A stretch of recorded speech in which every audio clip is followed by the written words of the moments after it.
yo quiero hablar con vosotros del afán y la ansiedad. Ese es el tema que quiero tratar con vosotros. Quiero invitaros a abrir la palabra del Señor en Mateo capítulo 6. Y vamos a hablar un poquito de este asunto del afán, la ansiedad, cómo lidiar con él, qué es, cómo podemos lidiar con esta realidad. Vamos a considerar algunos de los versículos que para mí por lo menos son de los más bellos de toda la Biblia, Yo quiero que al leer estos versículos tú recuerdes quién los está diciendo. Tú recuerdes de qué boca salen estas palabras, ¿ok? Porque son tan maravillosas, porque son tan consoladoras, porque son tan bellas que solamente pueden salir de la boca de aquel que iba a derramar su sangre en la cruz para que ellas pudiesen ser veraces y eficaces en la vida de su pueblo. Así que Mateo capítulo 6, versículos 25 al 34 va a ser la lectura bíblica en esta mañana. Dice así, la palabra del Señor dice: por tanto os digo, no os afanéis por vuestra vida, qué habéis de comer o qué habéis de beber, ni por vuestro cuerpo, qué habéis de vestir.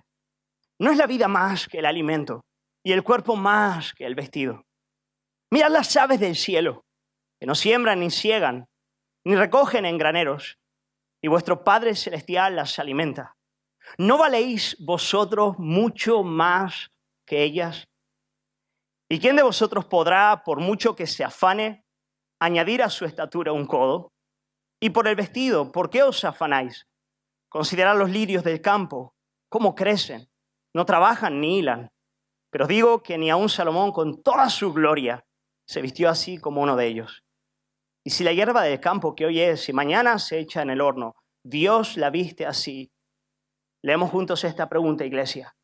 ¿No hará mucho más a vosotros, hombres de poca fe? No os afanéis, pues, diciendo, ¿qué comeremos, o qué beberemos, o qué vestiremos?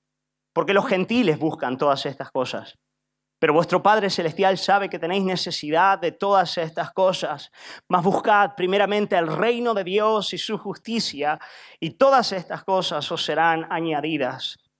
Así que no os afanéis por el día de mañana, porque el día de mañana traerá su afán.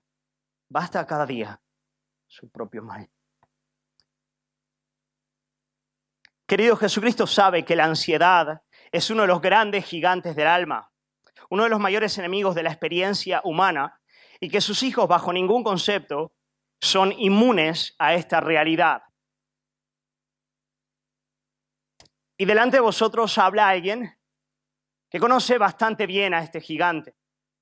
Si me preguntaseis cuál ha sido tu gran enemigo, cuál ha sido ese monstruo al que has tenido que enfrentarte desde que tenías 22 años, 21 años, yo os diría, ha sido el gigante de la ansiedad. Yo he sufrido y he experimentado una ansiedad que podría llamar, aunque esto lo voy a llamar entre comillas, una ansiedad patológica. Cuando tuve 22 años empezó esa lucha en mi alma. Surgió sin que yo entienda francamente por qué, sin tener una razón, por lo menos a nivel consciente, que yo pudiese decir esta es la realidad por la cual esto ocurrió. Pero sí fue una ansiedad y episodios de ansiedad agudos, profundos, que en determinados momentos me llegaban francamente a incapacitar. Yo era incapaz de hacer cosa alguna, a grado de ni siquiera a veces poder orar ni leer la Biblia. O sea, pasaba momentos en los cuales lo único que podía hacer era esperar, esperar y esperar hasta que pasara. Y cuando pasaba, pues volví a orar y volví a leer la Biblia, pero no podía hacer otra cosa. Hay una palabrita en el idioma alemán que capta bastante bien lo que yo experimentaba. Era un tipo de ansiedad existencial. Una palabra alemana que se llama Angst. Angst, yo no sé alemán, pero significa estar en estrecho, sentirte el tiempo entero que tu existencia te aprieta y que no logras zafarte de ella. Es como si el mundo casi se redujese a tu alma y tu alma fuese una cárcel. Y tú no logras salir de esa realidad y francamente no entiendes por qué. Hermanos, no fueron ni una semana, ni un mes, ni 2, ni 3, ni un año. Fueron muchos y muchos años viviendo esa realidad. A grado que en algún momento yo llegué a pensar que jamás saldría de ahí. Por la gracia y misericordia del Señor he salido de ahí. Mi esposa vivió todo eso conmigo. Por cierto, a veces sospecho porque empezó en el casamiento, entonces digo, ¿no tendrá algo que ver? Pero no, creo que no, creo que no. No fue mi esposa, al contrario, mi esposa sufrió mucho, mucho, mucho. Y oró mucho y tuvo paciencia y fue posiblemente la mayor consejera que el Señor usó en mi vida en todo este proceso. Era una ansiedad aguda, una ansiedad existencial que no encontraba una razón de ser. Las circunstancias no parecían tener un efecto inmediato en lo que estaba experimentando mi alma y al mismo tiempo yo sencillamente no entendía por qué todo eso estaba pasando. Ahora, por la gracia y misericordia del Señor, sí habían algunas cosas en mi alma que estaban ahí y que estaban firmes en ese tiempo. La primera de ellas es, Dios está en todo esto. Puede haber aquí un elemento pecaminoso, puede haber aquí un elemento que pueda inclusive tener que ver con mi personalidad y carácter, o sea, algo puramente genético. Puede haber algo aquí de opresión satánica y acción del diablo. Todo eso yo no lo descartaba y al hacer un análisis de esa realidad, yo entendía que todas esas cosas podían estar, ¿ok? Por cierto, piensas mucho cuando sufres, ¿no es cierto? La verdad es que cuando empecé a sufrir empecé a pensar bastante más. Y yo veía todas esas realidades y decía, vale, entiendo que pueden haber elementos que tengan que ver con todo esto, pero yo entiendo también que Dios está haciendo algo a través de todo esto. Por lo tanto, eso me ayudó a decir, bueno, tengo que pasar por esto, voy a vivir esta realidad delante de Él, aunque de momentos perdía pie, literalmente, perdía pie. O sea, llegaba a las puertas del desespero, las cavernas del desespero me agarraban con fuerza. Pero al entender que Dios estaba en eso, yo también me agarré a la Biblia. Me agarré a la Biblia porque, aunque mucha gente me hablaba en términos terapéuticos de la realidad que yo estaba viendo, yo decía, bueno, si Dios está en esto, y el alma y la relación con Dios es la experiencia última de la existencia humana, entonces yo quiero saber cuáles son los parámetros divinos para analizar lo que estoy viviendo. Yo quiero darle nombre a partir de la Escritura a lo que experimenta mi alma. Yo quiero, con la ayuda del Señor, ver lo que estoy experimentando a partir de la perspectiva divina. Yo quiero entender eso, y si tengo que sufrir y tengo que no acudir a otros medios para quedarme aquí y aprender esa realidad, lo voy a hacer. No voy a intentar buscar cómo escapar del sufrimiento per se, porque había en mi alma una percepción de que el problema real no era la ansiedad, de que eso era un síntoma de algo mayor que estaba operando en mi alma y que era lo que Dios quería tratar, aunque en el momento yo francamente ni siquiera supiera bien qué era eso, sencillamente sufría, a diestra y a siniestra, todos los días. Pero entonces empecé a evaluar e ir a la Biblia, decir, Señor, ¿cómo se llama esto? ¿Qué es? ¿Qué es lo que está en la raíz de todo esto? Ayúdame a entender todas estas realidades. Y el Señor, hermanos, para gloria y honra de su nombre lo digo, el Señor no me enseñó de qué iba la ansiedad. El Señor empezó enseñándome de qué iba el Evangelio. Qué cosa, ¿no? Porque yo no entendía bien el Evangelio y Él me enseñó el Evangelio, me enseñó algunas de las doctrinas que más amo. Las aprendí en esa realidad cuando perdí pie, cuando perdí toda esperanza referente a mi propia fe, a mi propio arrepentimiento, a mi capacidad de vivir en santidad delante de Dios. Cuando verdaderamente perdí el suelo referente a mis propias fuerzas, entonces Cristo se me hizo presente. Empecé a entender el Evangelio como una roca que es más alta que yo, que está fuera de mí, en la cual debo confiar. Empecé a confiar en esas realidades, empecé a entender el Evangelio, empecé a meditar en los atributos de Dios, en el carácter de Dios.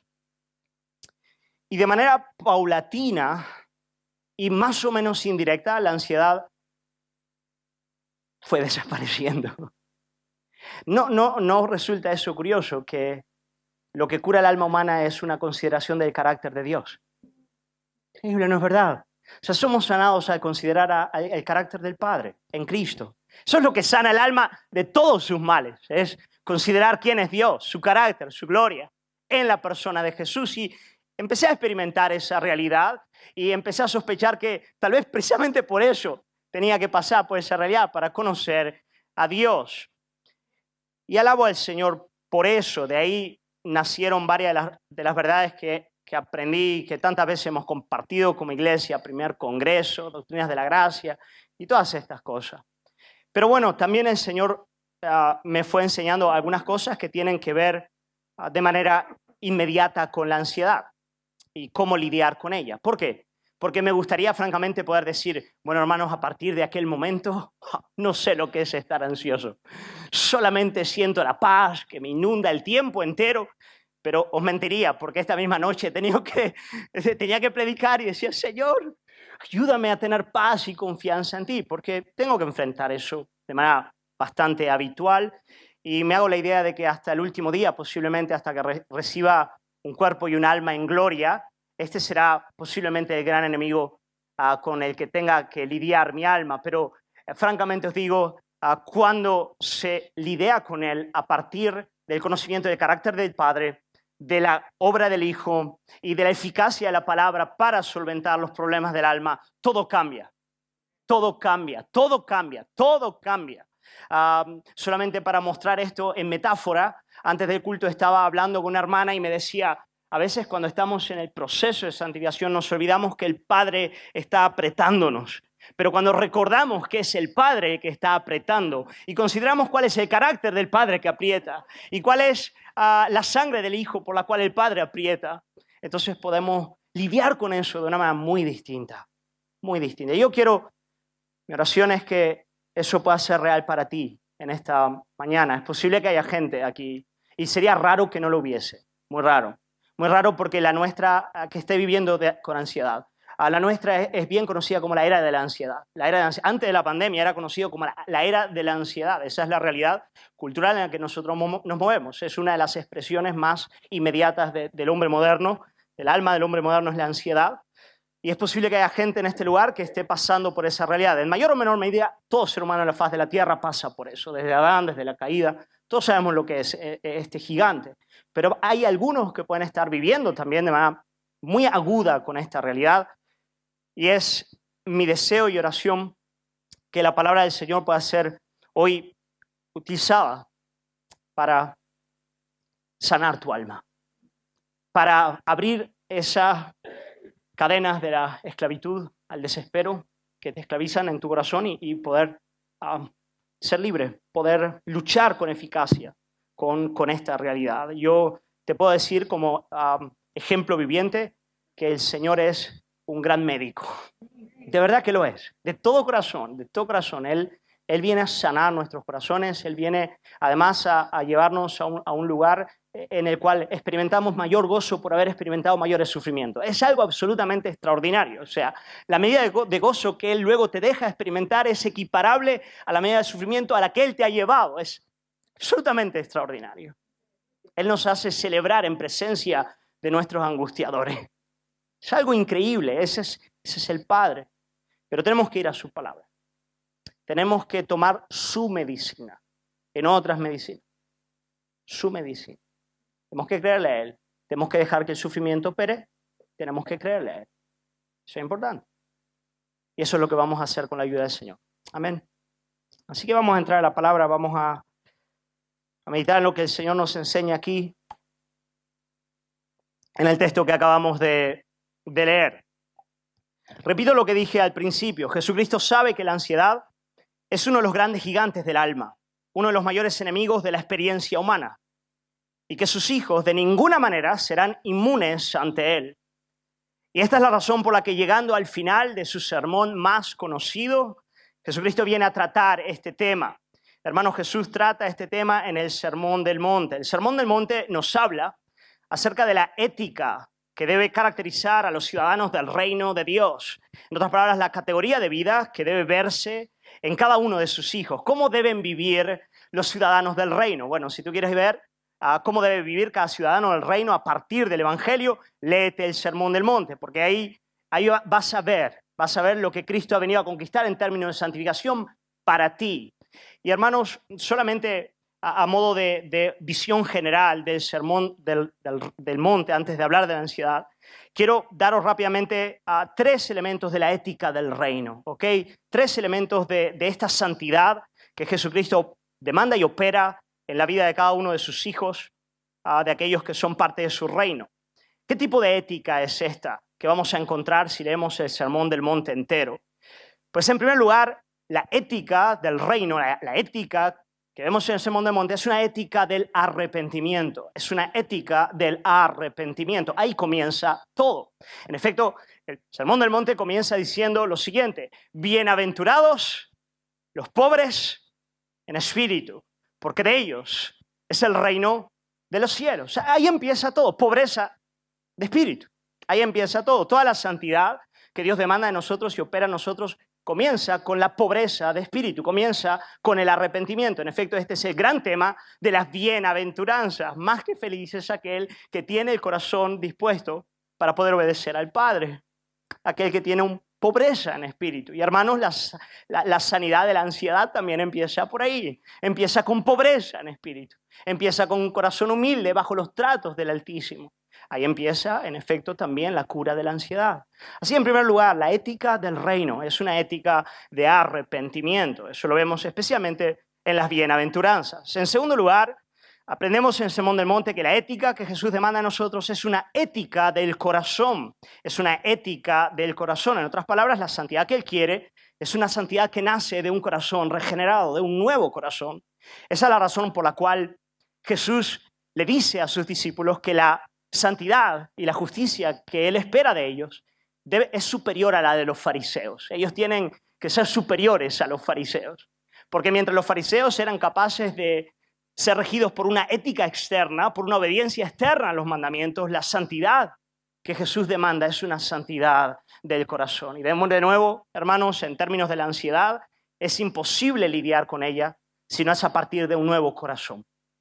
Si no es a partir de un nuevo corazón.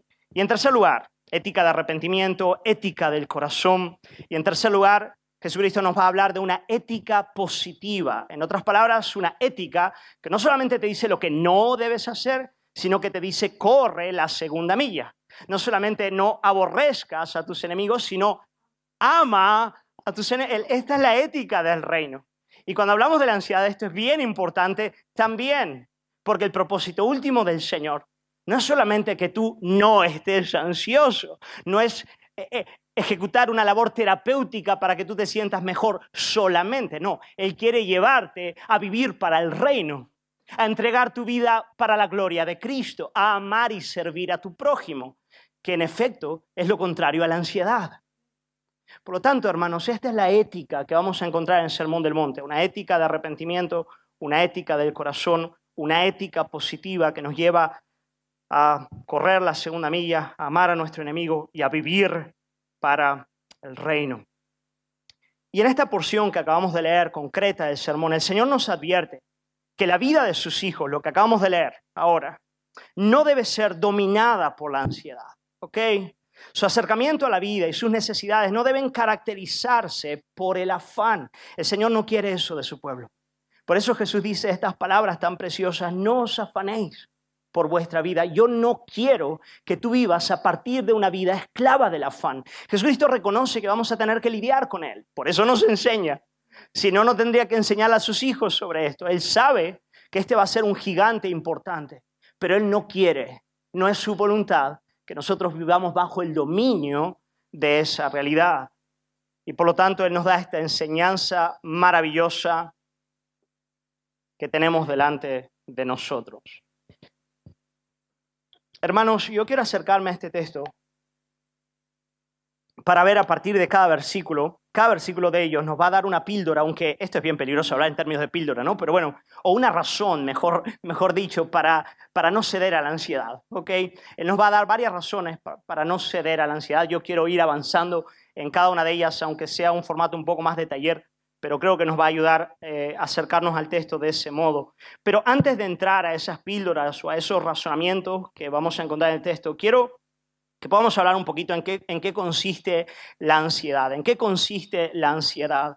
Queridos, cuando yo estaba viviendo bajo la influencia agresiva de esta realidad de mi alma de una manera bastante inmediata, y considero que era por la obra del Padre en mi corazón. Percibía de manera casi intuitiva que aun cuando en efecto yo experimentaba efectos fisiológicos a causa de lo que estaba viviendo, mi cuerpo reaccionaba de cara a la ansiedad. No sé si a ti te pasa, ¿no? Que te tiemblan las manos o te suda, empiezas a sentir falta de aire, parece que se encierra todo. No sé si has experimentado algo así. Es absolutamente terrible, es un tipo de experiencia medio infernal de este lado de la eternidad, es algo muy agudo. Yo experimentaba esa realidad en mi cuerpo, había un componente fisiológico, físico que estaba operando cuando yo sentía ansiedad.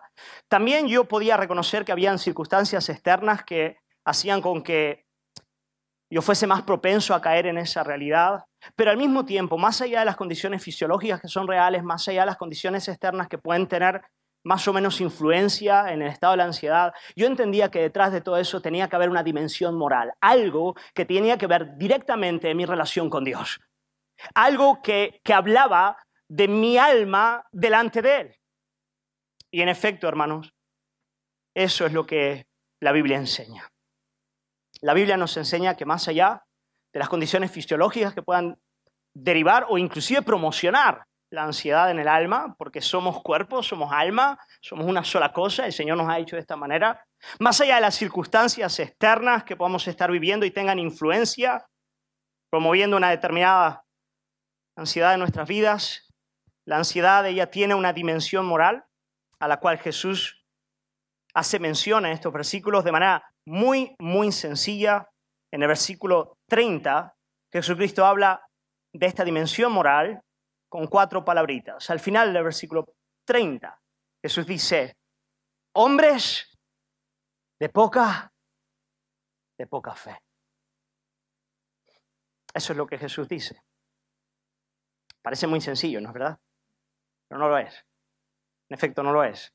Jesús está diciendo, mira, detrás de toda esta realidad, lo que hay es una debilidad de la fe, o un principio de incredulidad, un alma a la que le puede estar pasando una de las cosas, o ella está apoyada en un fundamento incorrecto y por lo tanto percibe la debilidad de esa realidad, o apoyándose en el fundamento correcto, ella no lo hace suficientemente bien. Ella no está bien arraigada en ese fundamento. Por lo tanto, la ansiedad no es un problema en sí, es un síntoma de la debilidad del alma, de la debilidad de la fe. Queridos hermanos, parece tan sencillo de decir y parece tan evidente en la Biblia, pero cuando yo lo describí para mí fue absolutamente revolucionario. Para mí fue algo extraordinario. Dije, Señor, esto es lo que está pasando en mi corazón. Tú estás haciendo aflorar la debilidad de mi alma. Hermanos, esta dimensión moral de la ansiedad se hace aún más evidente si tenemos en cuenta el contexto inmediato de estos versículos que acabamos de leer, especialmente los versículos 19 al 24 que vienen antes de esta enseñanza que hemos leído. Jesús comienza la enseñanza del versículo 25 diciendo, por tanto os digo. Pero anteriormente, Él estaba advirtiendo a sus discípulos sobre el peligro de intentar servir a 2 señores, a Dios y a las riquezas. En efecto, Jesús nos habla de la imposibilidad de hacerlo. Anteriormente, Él nos dice, tarde o temprano, abandonaremos al uno para seguir al otro. Esto es siempre así. Y en este momento de la enseñanza es cuando Jesús introduce el tema de la ansiedad, justo después de hablar del peligro de estar intentando servir a 2 señores y de la imposibilidad de hacerlo. Y justo después de decir eso, Él dice, por tanto, os digo. ¿Por qué? Parece que el Señor nos está diciendo, aun cuando hayamos dejado aquellos falsos amos o fundamentos para seguir a Jesucristo, ellos seguirán llamándonos a vivir para ellos y amenazándonos sobre los peligros de no hacerlo. Y eso es fuente de afán y ansiedad. Voy a repetir esta frase, ¿ok? Quiero repetirla, me parece muy importante. Aun cuando hayamos dejado aquellos falsos amos, las riquezas, por ejemplo, el dinero, fundamentos del alma en los cuales ella descansa, para seguir a Jesucristo, ellos seguirán llamándonos a vivir para ellos y amenazándonos sobre los peligros de no hacerlo. Y eso es fuente de gran afán y ansiedad. Bueno, hermanos, vamos al medicamento, amén. Vamos a la medicina. Vamos a ver cómo el buen pastor, que es nuestro Señor y Salvador Jesucristo, viene a tratar con el afán en nuestro corazón. Y yo espero que el Señor lo pueda hacer en esta mañana en tu vida. Hermanos, 6 razones o 6 píldoras en contra de la ansiedad. Vamos a ir versículo a versículo y vamos a ir considerando cada una de ellas. La primera de ellas la vamos a encontrar en el versículo 25. El versículo 25. El Señor dice lo siguiente, palabras de Jesús, del Rey de Gloria. Él dice lo siguiente. Dice, por tanto os digo, no os afanéis por vuestra vida. ¿Qué habéis de comer o qué habéis de beber? Ni por vuestro cuerpo, ¿qué habéis de vestir? ¿No es la vida más que el alimento y el cuerpo más que el vestido? Queridos hermanos, lo primero que Jesús nos dice para sanar nuestra ansiedad, la primera medicación que Él nos da es esta, la vida es más. Lo primero que nos dice es la vida es más. La vida es más. La vida es más. La vida es más de lo que podemos concebir o inclusive controlar a partir del afán. Queridos hermanos, el corazón ansioso, él opera de una manera muy extraña. ¿Sabéis lo que él hace? Él reduce la realidad para intentar controlarla. Detrás del afán lo que hay es un deseo de control. Es una reducción de la vida a lo que podemos vestir y a lo que podemos comer y a partir de esa realidad intentar guardarla y protegernos ahí. Y lo que nos promueve ansiedad es el deseo de controlar esa realidad. El afán deriva de un corazón que reduce la realidad con el objetivo de controlarla y se siente ansioso cuando es incapaz de hacerlo. Reducimos la vida al alimento y el cuerpo al vestido para después preocuparnos por esas pequeñas realidades. En el fondo, detrás del afán, hay un deseo desordenado de control. Hay una ilusión de poder. Esta es la razón por la que para tratar con nuestra ansiedad, lo primero que Jesús hace es romper nuestra pequeña burbuja. La vida es más. La vida es más. Mira, aunque no es lo que el Señor pretende, y lo reconozco, parece como si Él nos estuviese diciendo, mira amigo, si te vas a poner ansioso, ponte por todo lo alto. Hazlo, pero de verdad. Porque lo que te produce ansiedad es muy pequeño comparado a la realidad y a la complejidad de la existencia humana. La ansiedad es una mentira. Considera conmigo la enorme fragilidad de la condición humana. Millones de galaxias nos rodean en este vastísimo universo. Y las fuerzas que actúan para la manutención del planeta están completamente fuera de nuestro alcance. Por otro lado, considera la enorme complejidad del cuerpo humano. Aquí tenemos médicos, ¿no es verdad? Hermanos, las corrientes sanguíneas, el corazón, los músculos, están el tiempo entero operando sin que nosotros ni siquiera podamos hacer nada al respecto. Pero ¿qué decir del alma humana? La psique, hermanos, el pensamiento, las emociones, la voluntad. ¡Qué gran misterio! ¿Quién puede por sí mismo mantener su propia cordura? Cada día que me despierto y pienso, sigo siendo alguien cuerdo, me asombro de mí mismo. Digo, es increíble que todavía no esté loco. No, y digo, solo puede haber un Dios en el universo que gobierna mi mente. ¿No? Es absolutamente fascinante, y más cuando empiezo a ver las noticias, ¿no? Entonces ni te digo. Hermanos, la vida es ciertamente más, y eso es lo primero que nos dice Jesús. Mira, si tú quieres ser libre de ansiedad, recuerda, la vida es más. Hermanos, lo que Jesús está diciendo es que la ansiedad deriva, como dije antes, de una vida mezquina, de una vida que se empequeñece, que se reduce. Esto es poco intuitivo para la mente humana, porque, ¿sabes? Por regla general pensamos que nos ponemos ansiosos porque queremos demasiado, porque queremos mucho, porque queremos alcanzar grandes cosas. Pero en efecto es exactamente lo opuesto. Es porque queremos muy poquito, porque la realidad de nuestra vida se ha reducido a lo que vamos a comer y a lo que vamos a vestir. Nos ponemos ansiosos porque queremos guardar y preservar cosas demasiado pequeñas. Por ejemplo, reducimos la vida a lo que los demás piensan de mí. Y me pongo muy ansioso cuando lo que ellos piensan de mí no se correlaciona con lo que mi corazón desea. Nos ponemos ansiosos porque, algo va mal en el trabajo. ¿Veis? Es una reducción de la vida y un temor a perder esas pequeñas realidades a las cuales nosotros la reducimos. Por lo tanto, el principio para sanar la ansiedad es alzar los ojos al cielo. La vida se trata de Dios.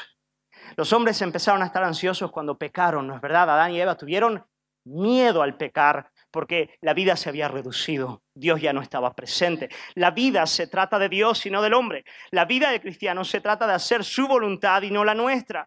La sanidad de la ansiedad comienza cuando alzamos los ojos al cielo. Cuando comenzamos a ver a Dios, su grandeza, su poder, a adorar su nombre y a vivir para su gloria y a servir a nuestro prójimo y a correr riesgos y a avanzar afuera de la burbuja. ¿Sabes? Para algunos de vosotros la ansiedad se va a sanar cuando abres tu casa y recibas a los hermanos en la fe para comer alrededor de tu mesa, aun cuando te produzca mucho temor hacerlo. Pero cuando lo empieces a hacer, verás que la ansiedad empezará a disiparse cuando aumenta tu vida. Para otros va a ser salir en un proyecto misionero a lugares peligrosos. Hermanos, en plena ansiedad, el Señor me llevó a Etiopía, 400 kilómetros distantes de Addis Ababa. Ahí lo único que habían eran animales peligrosos. Y estaba haciendo un senderismo con mi suegro. Nos perdimos en el camino. Hermanos, yo decía, Señor, estás bromeando conmigo. Yo no. Otro, Señor, pero no yo en esto no. Sí, tú, hijo, tú ahí a 400 kilómetros de Addis Ababa, perdido en el camino con tu suegro. Bueno, gracias a Dios estaba mi suegro, si no ya sería terrible. Pero hermanos, la cura de la ansiedad deriva de eso. En primer lugar, el primer argumento, la primera píldora que yo os doy, la vida que el Señor nos da, la vida es más. La vida es más. Alza tus ojos al Señor, adórale, mira la vida a partir de la perspectiva divina y entonces vas a poder empezar a ser sanado. Espero que en estos días podamos estar viviendo esa realidad ya, desde ya. Segundo lugar, versículo 26, dice lo siguiente: mirad las aves del cielo, ¿no? La vida es más, ya está. Mirad las aves del cielo, que no siembran, ni ciegan, ni recogen en graneros, y vuestro Padre Celestial las alimenta. ¿No valéis vosotros mucho más que ellas? Queridos hermanos, qué maravilloso lo que vemos aquí. La segunda píldora que el Señor nos da es esta: el Padre Celestial cuida de sus hijos. Eso es lo segundo que el Señor nos dice. El Padre Celestial cuida de cada uno de sus hijos. Jesucristo acaba de decirnos que la vida es mucho más de lo que contienen nuestros afanes, de lo que deseamos controlar. Es muchísimo más. Y eso puede, de buenas a primeras, cuando se rompe la burbuja, puede promover una medida de vértigo en el alma humana. Pero ahora nos dirá que esta vida, que es infinitamente compleja y está tan fuera de nuestro alcance, ella está gobernada en sus más pequeños detalles por un Padre benevolente. Por un Padre que es bueno con su pueblo. Eso es absolutamente extraordinario, ¿no es verdad? Para ayudarnos a entender este principio, Jesús nos llama a mirar a los pajarillos. Qué importante es mirar a los pajarillos cuando estás ansioso. Es bien importante hacerlo. Había algunos momentos donde lo único que yo podía hacer era mirar a estos maestros bíblicos, a los pajarillos. Jesucristo nos deja ver que la vida de estos pequeños seres es una muestra elocuente de la providencia de Dios que rige cada partícula del universo. El asunto es el siguiente: estos pequeños seres no tienen ni la capacidad ni la tecnología para almacenar sus necesidades más básicas. Ellos sencillamente no lo pueden hacer. El Señor dice, no siembran, ni ciegan, ni recogen en graneros. Esto hace con que deban salir a cada día a buscar el alimento. En efecto, muchas veces tienen que recorrer largos trayectos, desde Canadá, por ejemplo, hasta Brasil, para encontrar comida en la próxima temporada. Pero lo extraordinario es que Dios ha ordenado todas las cosas para que estos pequeños seres se encuentren de su mano que comer a cada día. A cada día. Es algo absolutamente extraordinario. Es como si el Señor les pusiese la mesa todos los días a los pajaritos. Pero, queridos hermanos, Jesucristo termina diciéndonos, ¿no valéis vosotros mucho más que ellos?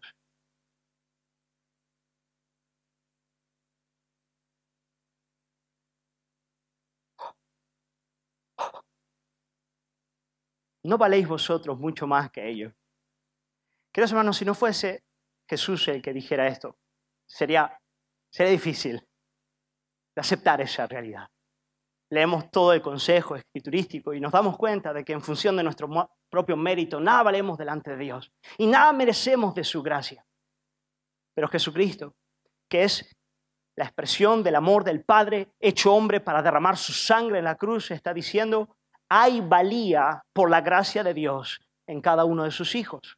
Y en función de esa valía que en Cristo el Padre nos otorga por su sola gracia y favor y por su amor eterno e inagotable, Él viene a cuidar de cada uno de los detalles de nuestra vida.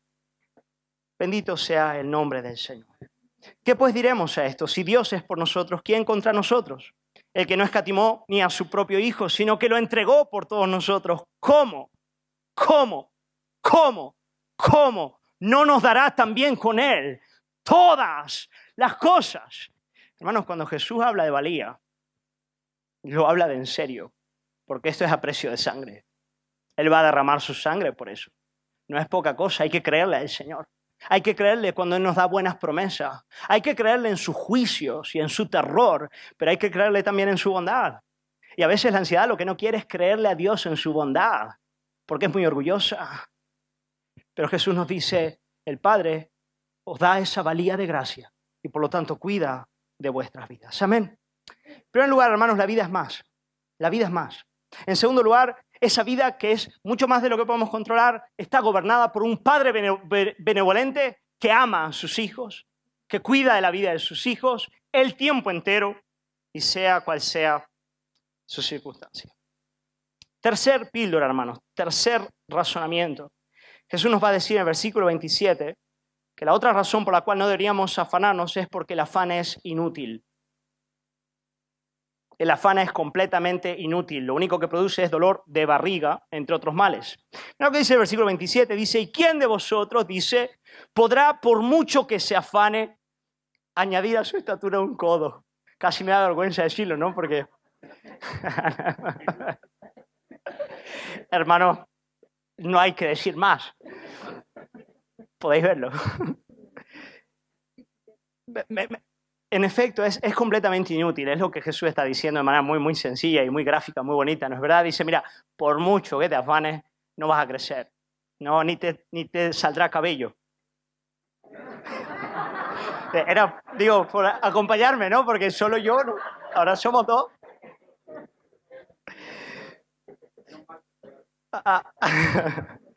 Mira, el afán es inútil, pero a la persona que está bien afanada tú le dices esto y es un poco difícil que lo acepte, dice, ya, es inútil, pero aquí estoy, ¿no? A mí me pasaba eso, yo leía este argumento y decía, bueno, pero estoy afanado, ¿qué hago con esto? ¿No? Y bueno, déjame dar algunas razones que me parecen bien interesantes por las cuales el afán es francamente inútil a partir del consejo de toda la Escritura. En primer lugar, el afán es inútil porque muchas de las cosas por las que nos afanamos sencillamente no ocurrirán. Van a ser completamente diferentes a lo que tú piensas. O sea, tú proyectas... Hay en afán un orgullo muy pedante, ¿no? Una convicción de que sé las cosas que voy a vivir y los males por los que voy a pasar. O sea, el que se afana proyecta una realidad oscura y la da por cierta y por lo tanto está ya doliéndose por esa realidad cuando la gran mayoría de lo que está proyectando sencillamente no va a ocurrir. Me parece eso bien importante. Esa es la razón por la cual luchar contra el afán es tan difícil. Luchar contra el afán es luchar contra una realidad que no está ahí. ¿Habéis leído Don Quijote luchando contra los molinos de viento? Luchar contra el afán es como luchar con molinos de viento. Es luchar contra realidades hipotéticas que no están ni sabes si jamás estarán, pero se proyectan a tu alma y corazón como si fuesen ciertísimas. Y Jesús dice, inútil. No puedes enfrentarte con ellas porque sencillamente no están ahí. Y la gran mayoría de ellas no van a ocurrir. Tú proyectas realidades cuando no sabes si te va a dar un infarto antes de que llegue la noche y te encuentres con Cristo. Que si nuestra vida está tan fuera de nuestro alcance. Y es Dios el que gobierna esa realidad, que es inútil afanarnos. La gran mayoría de las cosas por las que te afanas, enfermedades, dolencias, sufrimientos, no sabes francamente si van a ocurrir y la gran mayoría sencillamente no lo harán. En segundo lugar, el afán es inútil porque Dios no promete darnos hoy los recursos necesarios para los enemigos de mañana. Queridos hermanos, el afanado lo que él quiere es poder tener los elementos necesarios para enfrentar lo que hipotéticamente llegará el día de mañana. Y en la Biblia no hay ninguna promesa bíblica en esos términos. La Biblia te dice, basta cada día su propio afán. Para ese afán tendrás lo necesario, pero no para el del día siguiente. Por lo tanto, aquel que se afana está demandando de Dios que le otorgue aquello que Dios no le ha dicho que le va a otorgar.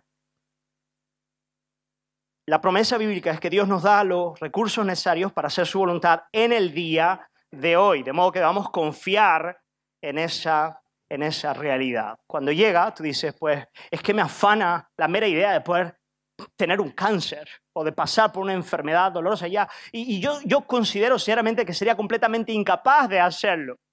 Ya, pero ¿lo tiene ahora mismo? O sea, es posible que no sea, pero no lo tiene. O sea, cuando lo tengas, si el Señor en su soberanía ordena esa realidad, verás que hay recursos abundantes de su gracia para llevarte por el camino. Los hay. Porque esa es la promesa bíblica, que Él nos otorga cada día lo necesario para vivir para su gloria. Bendito sea su nombre. Hermanos, el afán es inútil porque muchas de las cosas que pensamos no van a pasar. En segundo lugar, porque Dios no nos promete darnos antes lo que vamos a necesitar para cada día. Y en tercer lugar, porque el afán es inútil porque no cambiará lo decretado por Dios en tu vida, incluyendo el sufrimiento. Mira, tú puedes afanarte lo que quieras, pero vas a sufrir. La medida que Cristo ha ordenado para ti, la vas a vivir. Y el afán no la cambia. Es verdad que Dios promete en su palabra una serie de sufrimientos que no podremos evitar. El Señor advirtió que en el mundo tendremos aflicciones. Y el apóstol Pablo nos dice que es necesario que a través de muchas aflicciones entremos en el reino de Dios. Y por mucho que nos afanemos, esa realidad no cambia. Hay propósitos de Dios en las medidas de sufrimientos que Él ordena en nuestras vidas. Y de todos modos, y esto me parece absolutamente extraordinario, el sufrimiento del afán es un sufrimiento de una naturaleza muy distinta al sufrimiento real. Es tan extraordinario pensar en esto. Me consuela y me bendice tanto. Hay un sufrimiento en la ansiedad. Hay en el sufrimiento de la ansiedad un elemento de desespero que no está presente cuando el sufrimiento es real y se vive a partir de la fe. El sufrimiento de la ansiedad es un sufrimiento que no tiene en cuenta a Dios. Es un sufrimiento caracterizado por la desesperanza. Por eso diría yo que podríamos casi decir que es una de esas emociones que más se acercan a la realidad del infierno.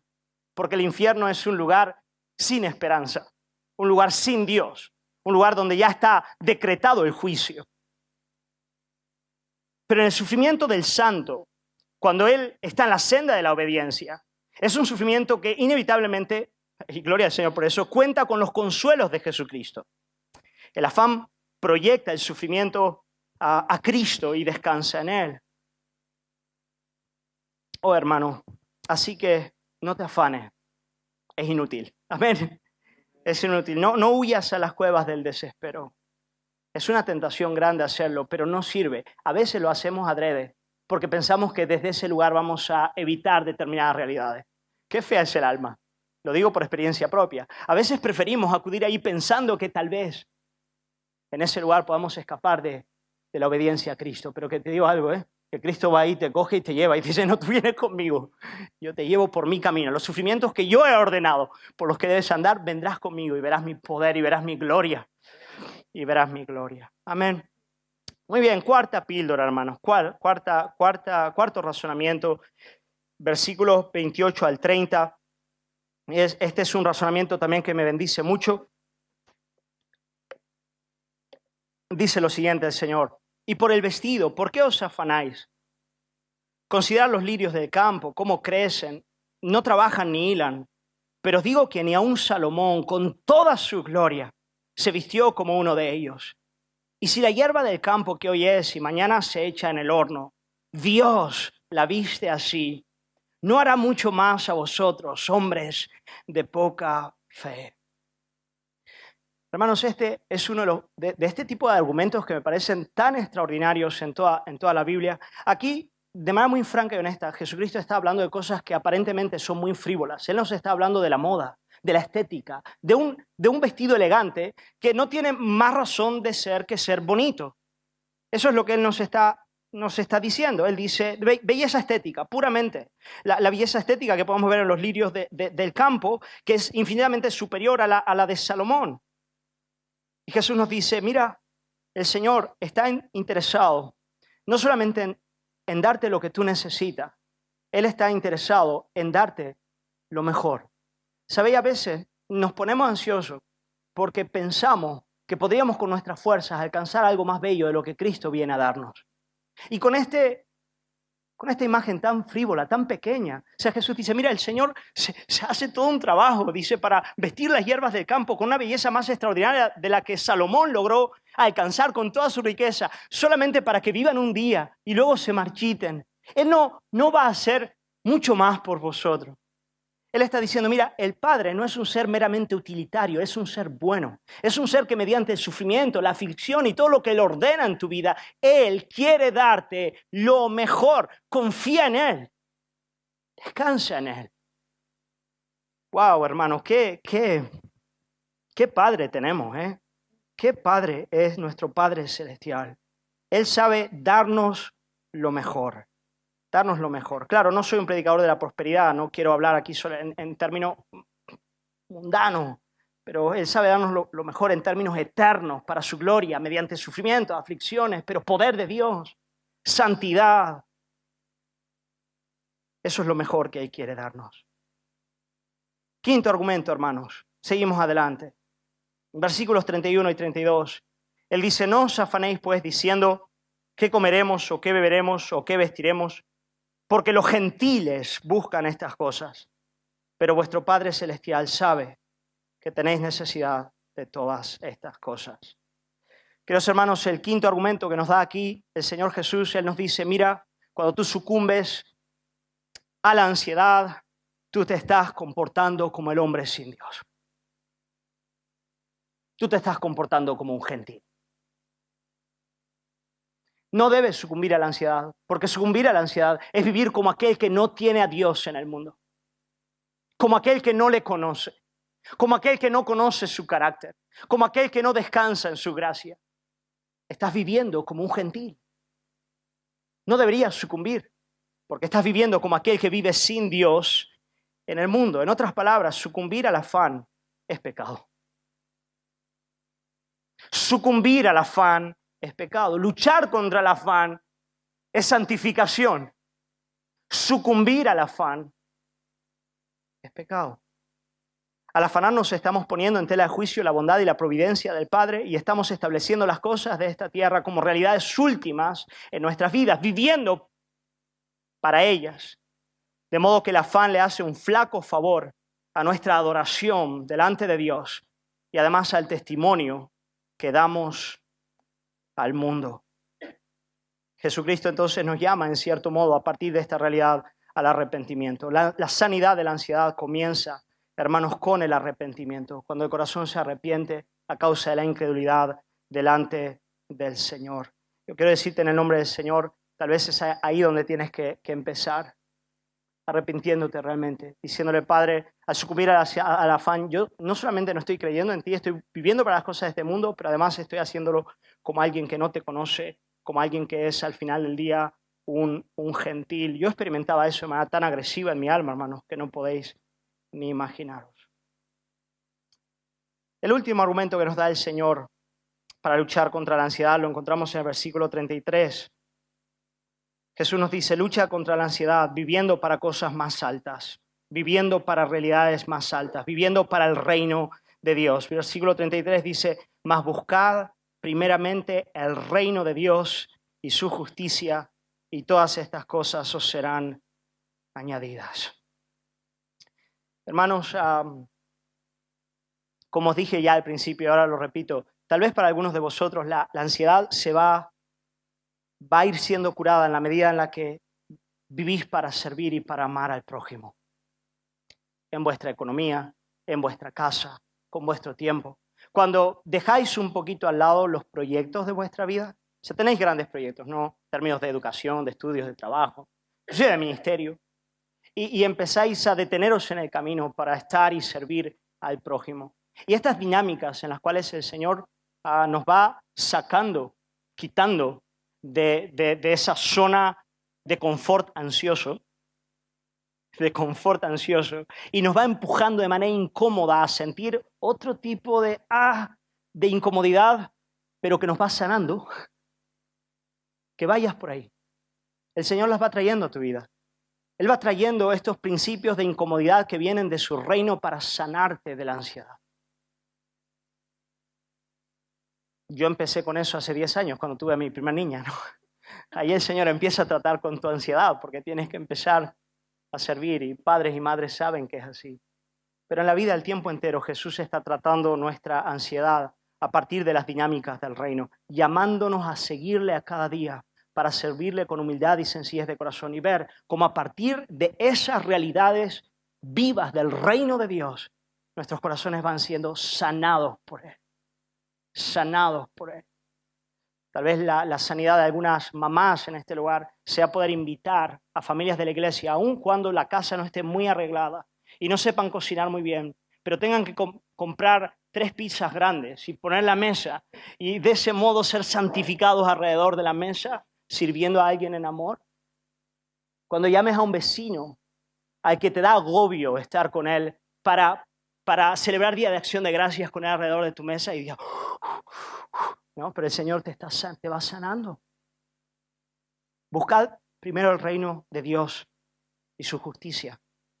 El resto de cosas el Señor las va a dar. Eso es absolutamente seguro.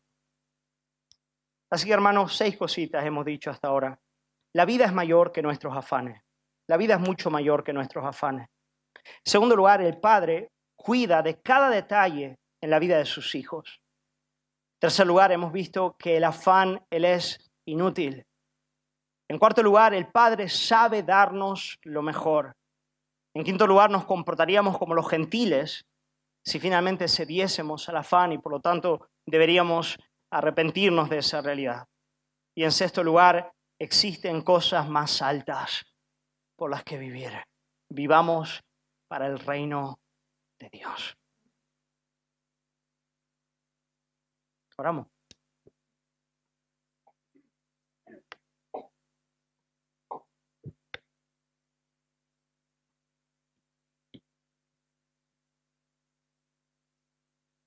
Aleluya. Señor,